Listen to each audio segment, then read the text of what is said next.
Got there. 6 to win, 4 for a super over. G'day and welcome to the GameDay Squad Aus Cricket Fantasy Show. I'm Haz, that's Stu, and that's Dill. We are the FantasyBros, and we have partnered with GameDay Squad to bring you all you need to know to succeed in this season's Aus Cricket. Stu, what can our viewers expect from us this season? Yeah, g'day Haz, g'day Dill, and hello everyone watching or listening. Yeah, look, this is the 6th of 8 team previews, so look, we're almost done in terms of team previews. If you haven't seen or listened to all of those team previews, make sure you jump over to the FantasyBros YouTube channel or Apple or Spotify and catch up on those really important previews. In those previews, we've talked about each team. We've talked about their ins and outs for season 2025.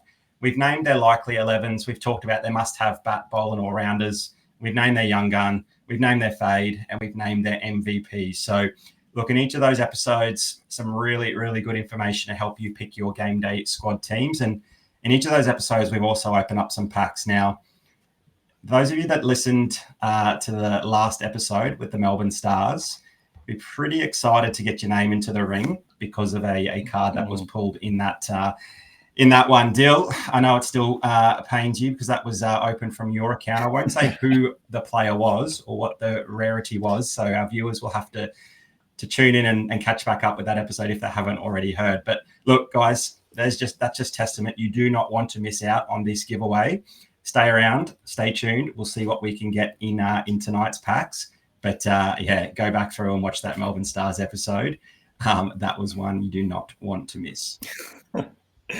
Yeah, I love the little teaser there, mate. You do not want to miss out on any of our episodes, including the Melbourne Stars. Obviously, we've got all those team previews up as well, our player analysis. So you don't want to miss any of those as well. Look, there's plenty of time still to get involved with Game Day Squad. We're about a month away or just a little bit less from the season kicking off.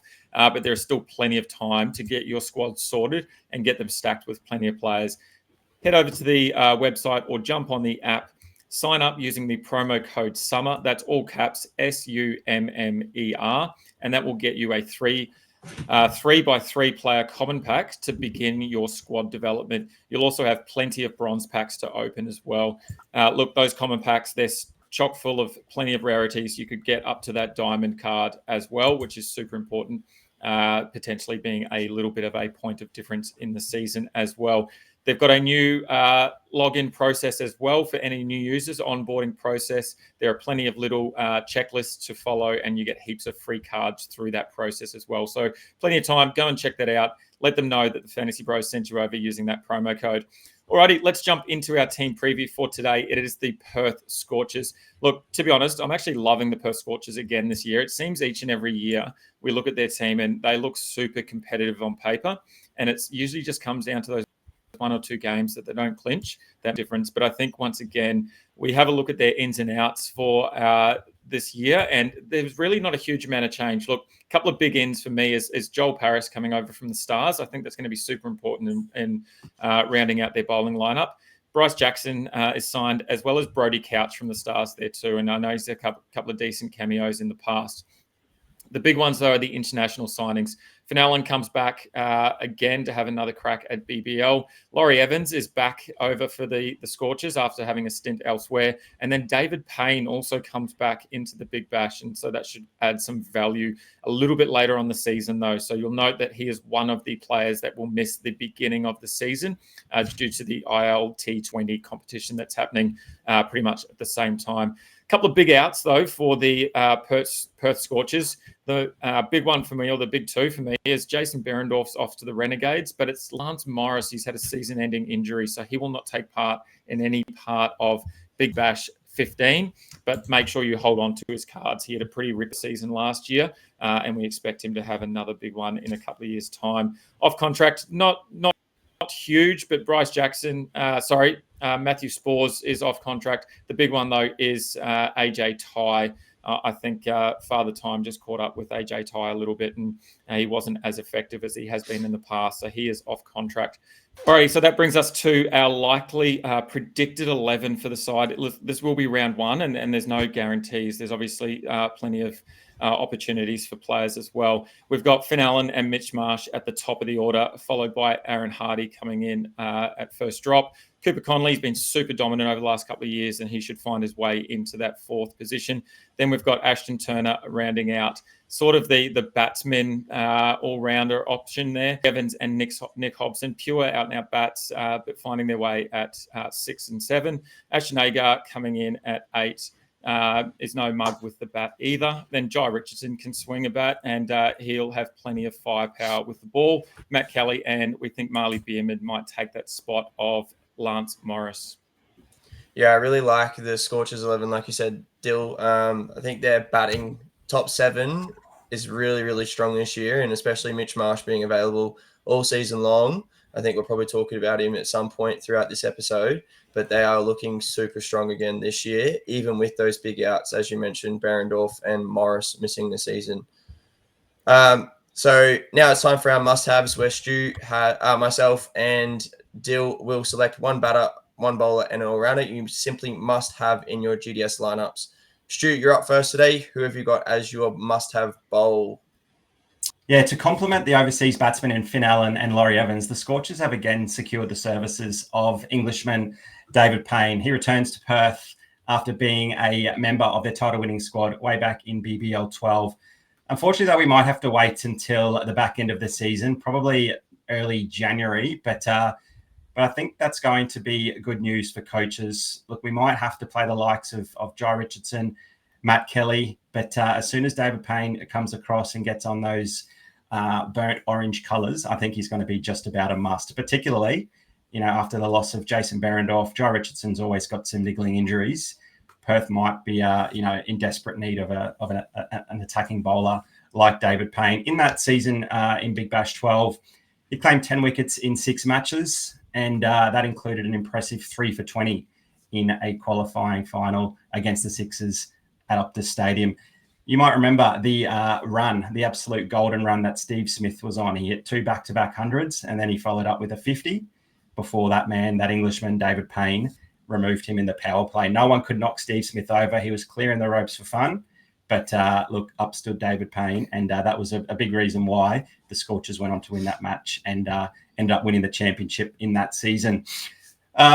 Look, Matt Kelly, Marley Beardman, Jai Richardson, they're going to head the pace attack to begin with, but they're really missing that strike bowler in someone, that big, tall, left arm quick like Jason Behrendorff from last year, and that's exactly what David Payne is going to bring to them at the back end of this season's tournament. He performed admirably for the Welsh Fire in the 100 competition, taking 10 wickets in 8 matches, and he claimed a wicket in every 15.5 balls in that tournament. Look, he won't offer much, if anything, with the bat, but he's going to slip really nicely into that role of the departed Jason Behrendorff, who actually claimed the most wickets opening the bowling for the Scorchers last season. So there's a big gap there in their pace attacks stocks, and 16 wickets is what Behrendorff claimed last season. Like Behrendorff, he's a tall, left arm quick. He's going to love the pace and bounce of Perth when he arrives. So you'd expect him to be amongst the wickets in most matches. He's a must for me when he's named on that team sheet, particularly if Jai Richardson's fitness struggles continue. They're going to have to rely on the part-timers in Hardy and Marsh. So I think they'll be itching for David Payne to get over here. Yeah, I really probably. Sorry, Haz. No, you go, Dill. You're right. No, I was just going to say it probably just opens up that spot for Marley Beardman early in the season and to have some dominance.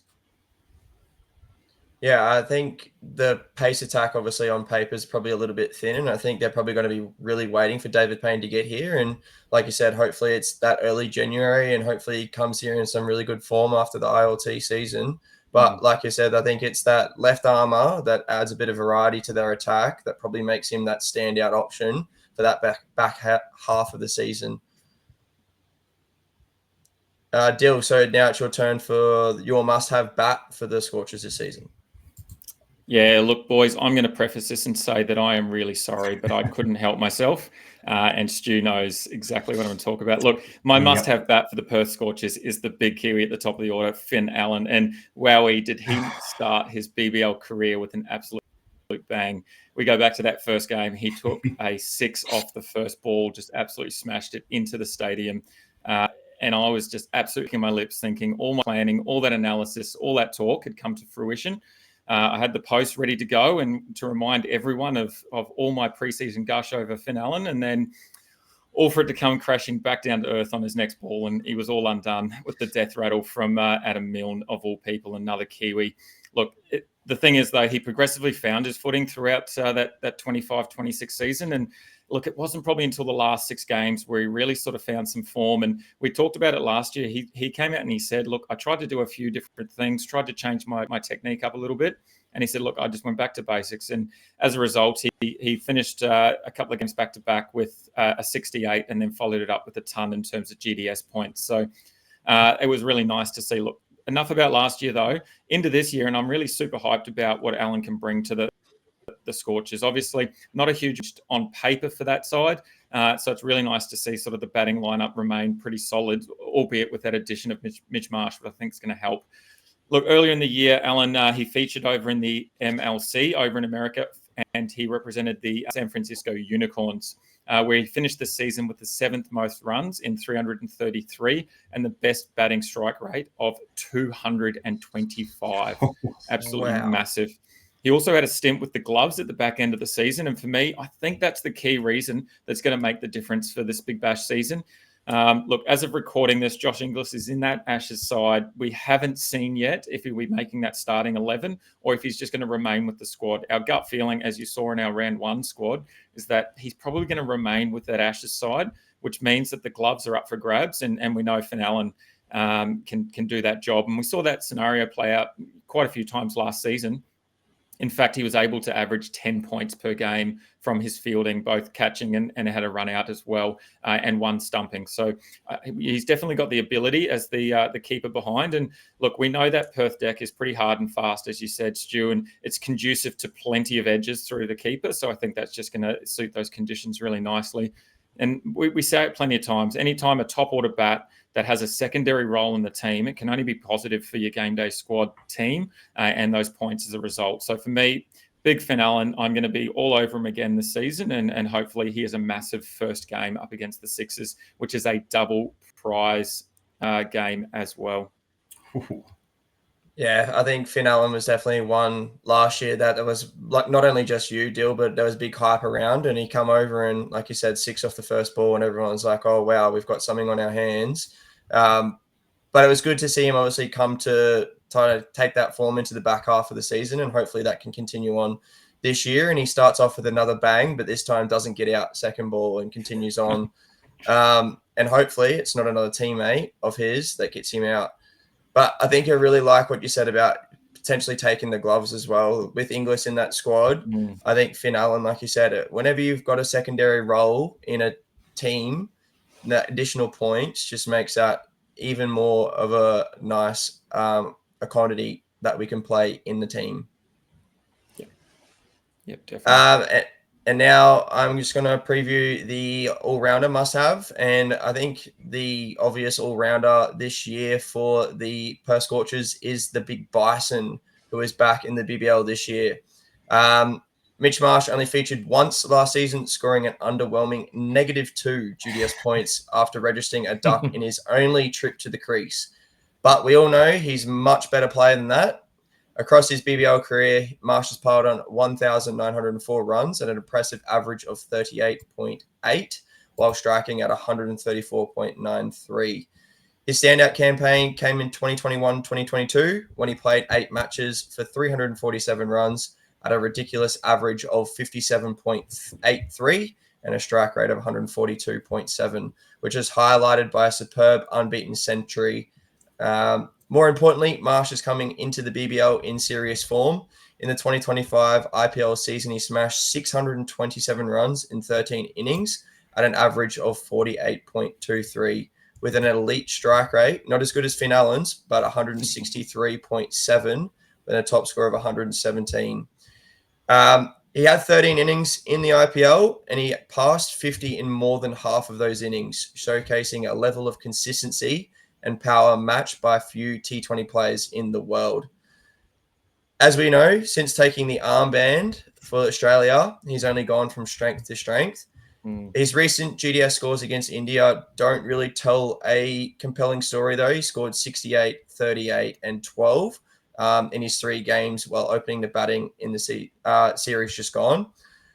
His one big concern is potentially his lack of bowling. He, with slightly fewer overs, it lowers his fantasy ceiling since he'll be relying solely on his batting.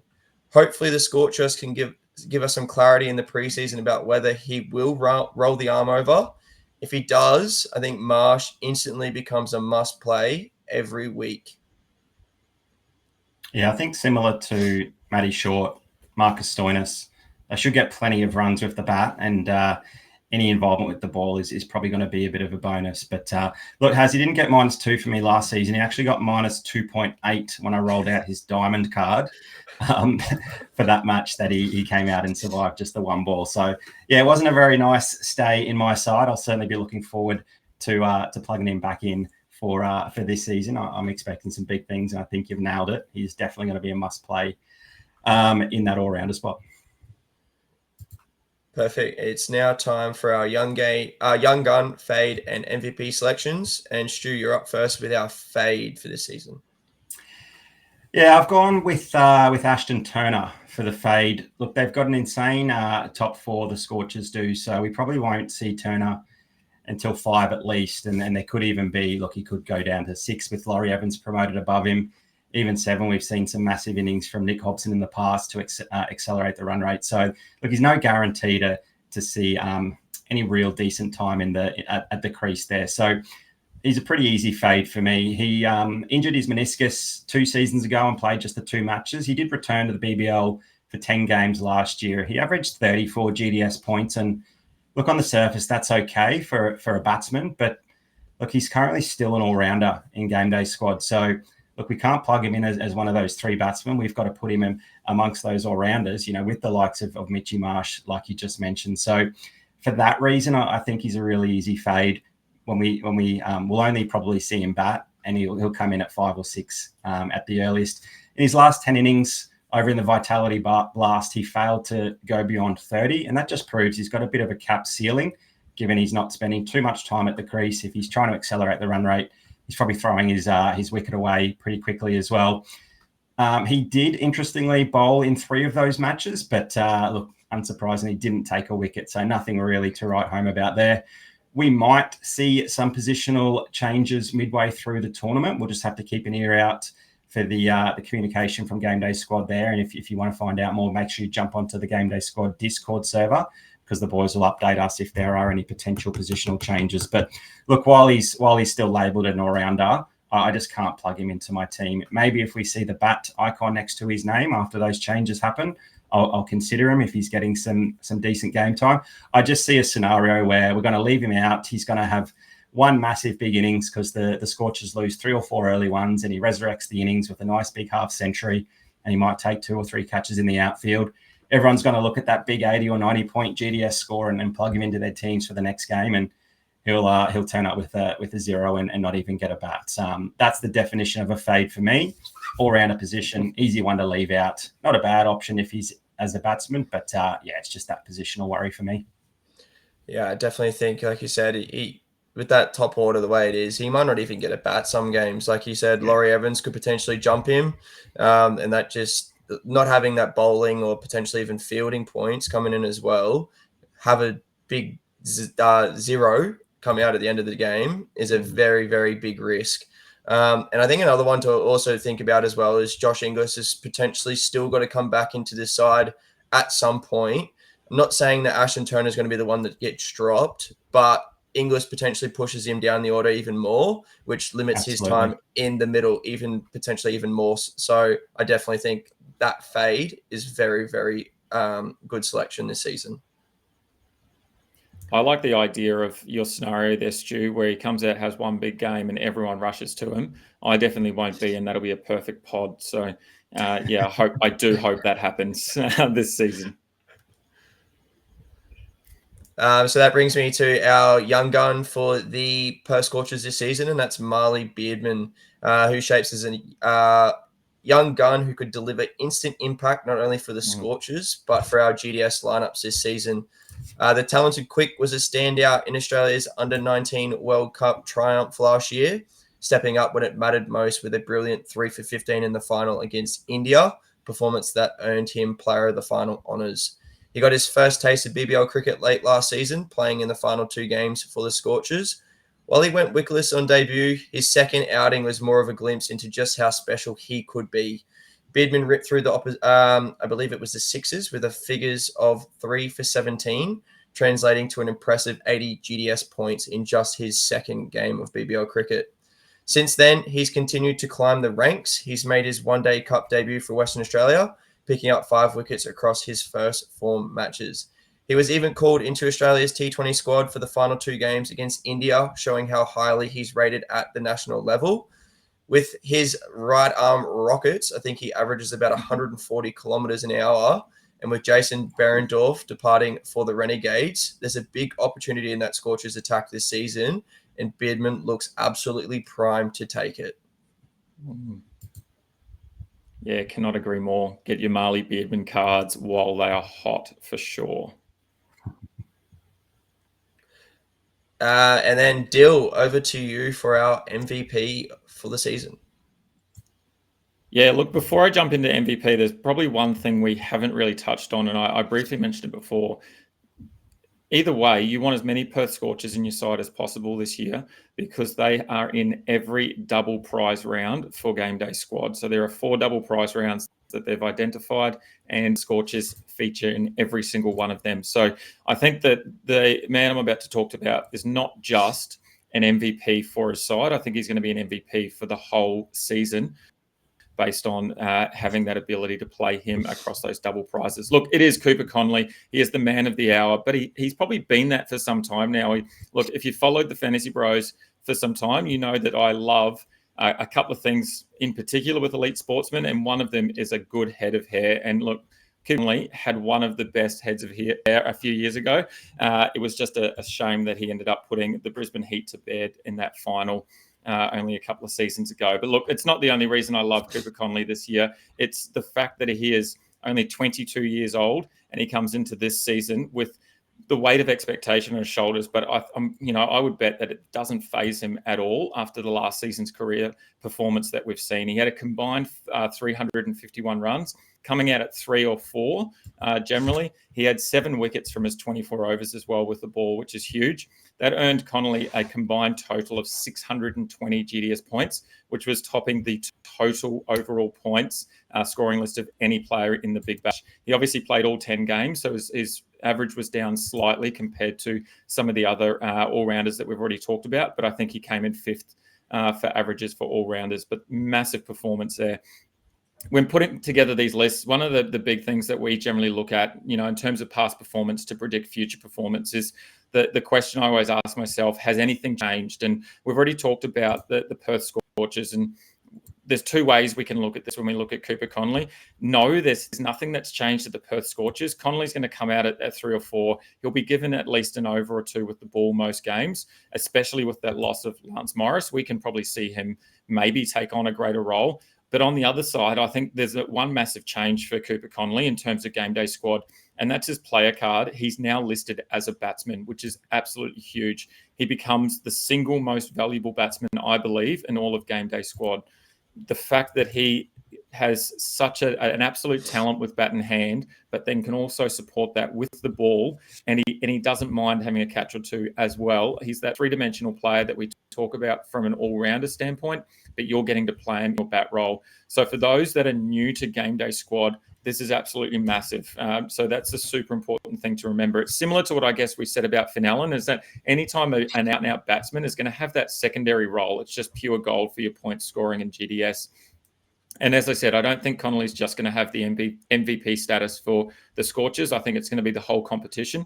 And I think that's going to come about because I'm fairly confident he's going to be able to replicate, or dare I say even better, his BBL 14 performance. And I love the fact that there is an all-star card out there with Cooper Conley's name on it that I will be allowed to play every double prize round. I cannot get enough of him. Yeah, I think Cooper Conley, I think even if he was still an all-rounder, he probably would have been, not only the MVP, but potentially the MVP of the season, like you said. But that shift to now a pure batsman in GDS, that's just, like you said, it's pure gold. And I think he will be rolling the arm over at least probably 2 or 3 overs each innings, and he'll get his, at least 20 to 30 balls a game that he could score absolutely anything. So I definitely think that's a really good shout, not only for the MVP of the Scorchers, but for the MVP of the season. And I definitely need to try and find myself a Cooper Connolly All-Star card at some point before the season starts. Well, yeah, maybe. It's a bit of a cheat code, isn't it? I think he's going to be a massive cheat code. I think everyone's going to be playing him. It's just probably the rarity that you look to plug in, depending on what competition in Game Day Squad you're playing. I'd be trying to load up. If you don't have the special card, getting a lot of salary into that Cooper Connolly. Look, comparatively with Ashton Agar, who's their frontline spinner, his numbers are really similar, albeit in a much shorter BBL career. But look, similar averages, similar strike rates, and he's far more talented with the bat. He was even tossed the ball, earlier than Ashton Agar was at times last season, and even bowled more overs than him. Yeah, when you've got that option in the batting lineup, it's a bit of a no-brainer, isn't it? Yeah, I love it. Look, and talking about his All-Star, the best thing about this show is that we are going to open some packs and give away some cards, and we potentially could find his All-Star in this pack. Look, it is our favorite part of the episode. I'm going to jump in and open a 3-player All-Star rare pack, and if any Scorchers, including Cooper Connolly, is pulled, they are going to go straight into our giveaway pool. If you've been following along, you will know that there's some absolute banger cards in that giveaway pool already. And before I jump in and open a pack, I'm going to throw in a Joel Paris diamond straight away from the Perth Scorchers. One of our good friends, Pitty, who's also a fantasy bro. People might know him as Running Amok, or also his new name on the Aus Cricket is Whose Bat Is It? He has kindly donated that Joel Paris diamond after his massive win. I believe it was a couple of days ago on the Discord with the All-Stars packs. So good on you. Whose bat is it? Thank you very much for donating that to the prize pool. Alrighty, let's jump in to open another pack. Alrighty, let's bring this up here and let's hope for a Cooper Connolly All-Star. Here we go. We can't go 2 from 2, can we, boys? Oh, did you just give something away? Woohoo! Here we go. Let's start. We've got a gold Marley Beardman straight into the giveaway pool. Massive. A young gun. I love it. Next up, we've got a Joshy Brown. Hopefully he gets a start over at Renegades. And we're going to round out the third with a Bryce Jackson. So a couple of Scorchers in there as well on top of that Joel Paris diamond and a few other cards that we have been jumping into that giveaway pool as well. Unreal. All you need to do to get involved with that giveaway is jump across to our YouTube channel. That is at FantasyBros AU. Look us up on Spotify or Apple. Make sure that you like the video, you subscribe to those channels, and then comment who your young gun, fade, and MVP Scorchers are for the 25-26 season. Do that, and you are in the draw to win some of those cards as well as any of the others that we have pulled so far this season. Alrighty, that is it. Don't forget that we drop our team reviews every Friday. This one will be dropping this Friday. Then we've only got 2 left after that. We're down to 2 team previews to go, but that is not all of the content that we'll be delivering. We've got plenty of positional rankings to come to help you get through the preseason. And I can tell you, we are days away from the BBL 15 textbook dropping. That is your ultimate preseason guide to everything Aus Cricket Game Day Squad. It will have everything that you need to get your team sorted and to help you on your way. We are days away from that. Look, I'll give you a little hint. This is going to drop on Friday. The textbook will drop at the same time, which I believe it is also the start of the Ashes. So get around it. Heaps of cricket to come. How good. Don't forget, in new users, you still got plenty of time to sign up to Game Day Squad. Just enter that promo code SUMMER. That is all caps, SUMMER. Make sure that you enter that into the promo code section while you're signing up, not after. If you've accidentally done it after, it's not going to work. Just hit us up over on Discord and we will try and sort you out with that. Boys, 6 down, 2 to go. I'm keen for what's coming up, including the Ashes. Let's maybe get around it later in the week and have a good time. And then I will see you next week, same time, same channel. Have a good one, boys. Can't wait for Friday. It's going to be a massive day. Go the Aussies. Unreal. See you guys. Take it easy. Thanks for tuning in to another episode by the Fantasy Bros. If you want to show your support, don't forget to like, subscribe, and share this show on YouTube, Spotify, and Apple Podcast. Also, make sure you check us out on TikTok, Instagram, and Facebook. Just search @FantasyBros AU.